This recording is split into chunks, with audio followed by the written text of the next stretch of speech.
we're going to talk about conversion factors. In chemistry, unit conversion or conversion factors is really important because it allows you to convert from one unit to another unit. For example, converting from kilometer to meter. So let's get to it. This is like a conversion factor or unit conversion of a length. I'm not gonna go thoroughly over this because you're going to see it in your textbook. This is for length, for mass, for volume. I also posted this on my Instagram page, so you can also find them there. This is the International System prefix multipliers. You're also going to see it in your textbooks as well. So let's get to the example and something I wanted to show you guys. So first of all, I want to show you a trick to convert from a base unit like meter, liter, or gram to centimeter, decimeter, millimeter. So you always have a base unit and you would have something like meter, liter, gram, second. This is going to be daisy, centi, and milli. So it could be decigram, deciliter, decimeter, decisecond. The same thing, centigram, centiliter, centimeter, centisecond, milligram, milliliter, millimeter, millisecond. So you will always have your base unit. Sometimes you can just memorize it, but sometimes some people find it hard to remember these and memorize them. So the trick that I usually use is that from the base unit to daisy, it's going to be 10. From daisy to centi, it's also 10. From centi to milli, it's also another 10. So if I want to go from my base unit, for example, meter to decimeter, it's going to be 1 meter equal 10 decimeter. But if instead of going to decimeter, I want to go to centimeter, all I have to do is multiply 10 times 10. So 1 meter is going to be equal to 10 times 10, which is equal to 100 centimeter. And if I want to go from meter to millimeter, I just need to time by another 10. So 1 meter equal to 10 times 10 times 10 equal to 1000 millimeter. And it works even if you go from gram or second. Another way, for example, if you want to go from decimeter to millimeter, so from daisy to milli, it's just 10 times 10. So 1 decimeter is going to be equal to 10 times 10 equal to 100 millimeter. So this is like a simple trick that you can use so that you don't need to memorize everything. So let's get to the example of conversion factors. So convert 0.22 meter to millimeter. If you remember what we just learned, you know that from meter to millimeter, it's like 1,000, like 1 meter equal 1,000 millimeter. So I can use that as my conversion factor to convert these numbers. So 1 meter equal 1,000 millimeter. You can write it as 1 meter per 1,000 millimeter or 1,000 millimeter in 1 meter. You can use both of these as your conversion factor as long as you do 1 meter 1,000 millimeter and not 1 millimeter 1,000 meter. That's wrong. So if you do 1,000 meter per 1 millimeter, that's wrong. This is the correct way to use this, because using 1,000 meter per 1 millimeter, it's like using a wrong conversion. So 0.22 meter to millimeter. I have 0.22 meter, so I want to convert meter to millimeter. That means I need something that has meter on the bottom. So between this one and this one, I have to use this conversion. In that case, I would have 1,000 millimeter on the top and 1 meter on the bottom. Meter cancel out. I have 0.22 times 1,000 millimeter, which is going to be equal to 2.2 times 10 to the 2 millimeter. Why it is 2.2? Because I start with two significant figures. So I have to also have two significant figures as well. Convert 5.2 centimeter to inch. In the table of the common conversion factor, you have 1 inch equal to 2.54 centimeter. So you can write it as 1 inch per 2.54 centimeter or 2.54 centimeter per 1 inch. I have to start with 5.2 centimeter. That means I wanted to cancel centimeter out.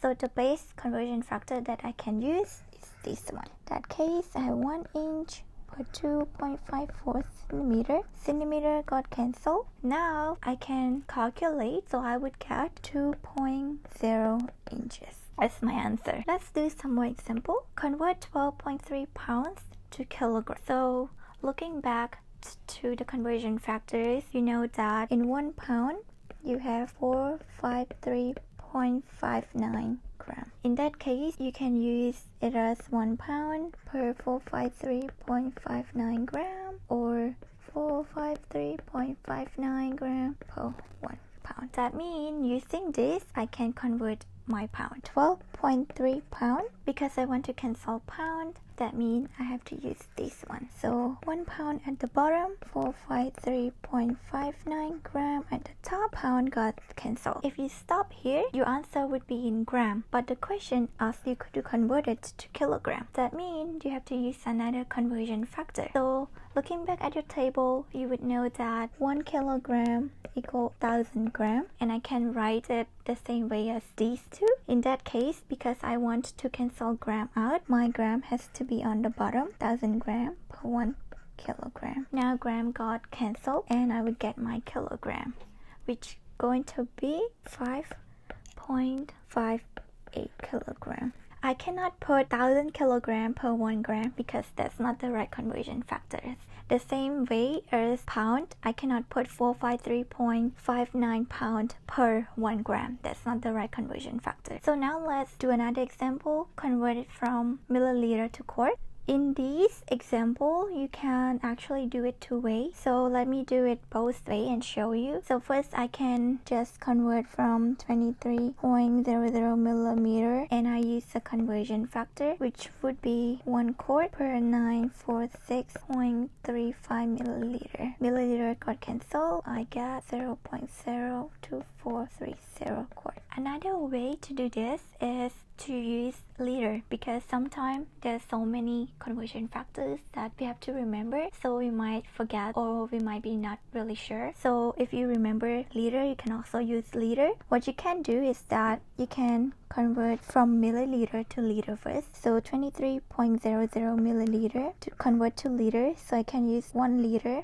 per 1000 milliliter. Milliliter got cancelled. Now I can use my liter to quart conversion factor, which would be 1 liter, 1.057 quart, and you would get basically the same answer. It's slightly different at the end. This one you would get 0.02431 quart. And I start with 4 significant figure, I end with 4 significant figure. Let's do another example. Convert 55.7 cubic meter to milliliter. So in this example, the trick is that you have to remember that 1 millimeter equal to 1 cubic centimeter. In that case, what you have to do is to convert cubic meter to cubic centimeter. So you can do this in two ways. I'm going to show you both. So let's get started. 55.7 cubic meter. We know that according to the table, 1 meter equal 100 centimeter. I can write down as 1 meter per 100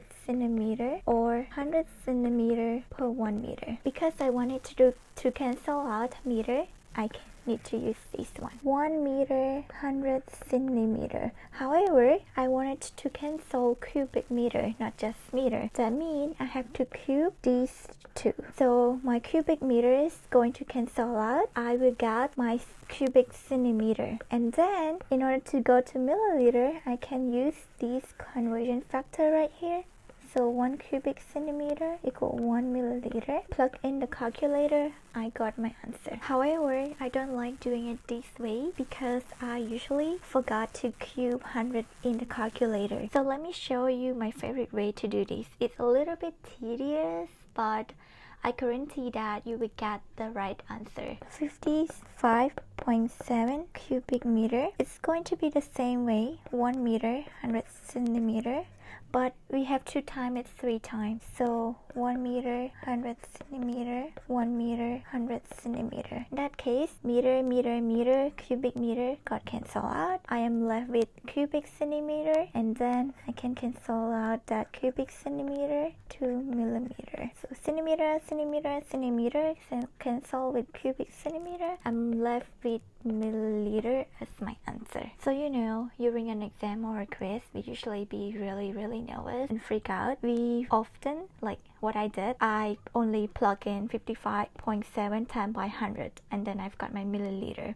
But actually it has to be 55.7 times cubic 100. So if you do it in this way, you are not going to forget to cube the 100. After I do the calculation, I would get 5.57 times 10 to the 7 milliliter. So let's try another example. Convert 62.3 gram per cubic centimeter to milligram per cubic decimeter. This is similar to what we have done so far. What's different is that right now, instead of just having one unit, we have like gram per cubic centimeter, and convert to milligram per cubic decimeter instead of just gram to milligram or cubic centimeter to cubic decimeter. But it works the same way as what we've done before. So first of all, we have to remember our conversion factor. We know that 1 gram equal 1000 milligram, and then we also know that in every 1 decimeter we have 10 centimeters. So now I have 62.3 gram per cubic centimeter. You can convert from gram to milligram first, or you can convert from cubic centimeter to cubic decimeter first. It doesn't matter which one you do first. So I'm going to try to convert from gram to milligram first. In that case, because I want to cancel gram, I have to put gram on the bottom, 1000 milligram on the top. Now I can cancel out my gram. I've got my milligram. So I'm not gonna do anything else with this milligram. What I'm going to do is to try to convert cubic centimeter to decimeter cubic. In that case, I'm going to use my conversion factor. I know in every 10 centimeter I have 1 decimeter. Like I said, you can choose to cube this, but I prefer the other way. So I'm going to time it 3 times.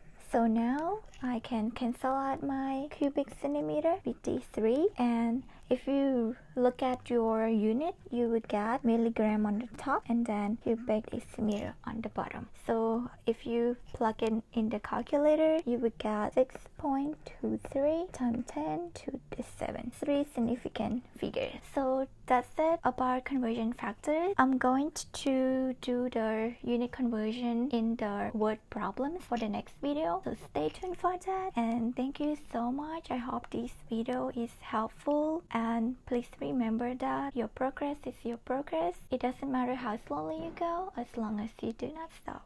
Bye.